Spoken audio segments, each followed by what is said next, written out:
ಸಿಂಹ ಇಲ್ಲೇ ಬರ್ತಿದ್ಯಲ್ಲ, ಆದ್ರೆ ಎಲ್ಲ ಪ್ರಾಣಿಗಳು ಎಲ್ಲೋಗಿದ್ದಾವೆ?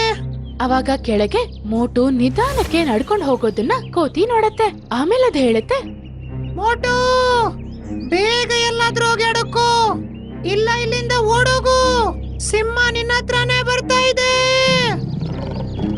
ಇದನ್ ಕೇಳಿ ಮೋಟು ಭಯ ಪಟ್ಕೊಳ್ಳುತ್ತೆ. ಆಮೇಲೆ ಅದರ ಎದುರುಗಡೆ ಸಿಂಹ ಬರೋದನ್ನ ಅದು ನೋಡುತ್ತೆ. ಆಮೇಲೆ ಅದು ತಕ್ಷಣ ಓಡ್ ಹೋಗಿ ಅದರ ಮನೆ ಒಳಗೆ ಹೋಗುತ್ತೆ. ಆಮೇಲೆ ಸಿಂಹನು ಆ ಮನೆ ಒಳಗೆ ಹೋಗಕ್ಕೆ ಅಂತ ಪ್ರಯತ್ನ ಪಡ್ತಿತ್ತು.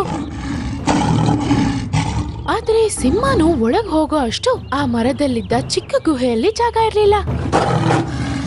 ಆಮೇಲೆ ಆಚೆಯಿಂದಾನೆ ಮೋಟುಗೋಸ್ಕರ ಕಾಯ್ತಾ ನಿಂತಿತ್ತು. ಮೋಟು ಅದನ್ನ ನೋಡಿ ತುಂಬಾ ಭಯ ಪಟ್ಕೊಳ್ಳುತ್ತೆ. ಆಮೇಲೆ ತುಂಬಾ ಜೋರಾಗಿ ಸಹಾಯಕ್ಕೆ ಅಂತ ಎಲ್ಲಾರನ್ನೂ ಕರೀತಿತ್ತು.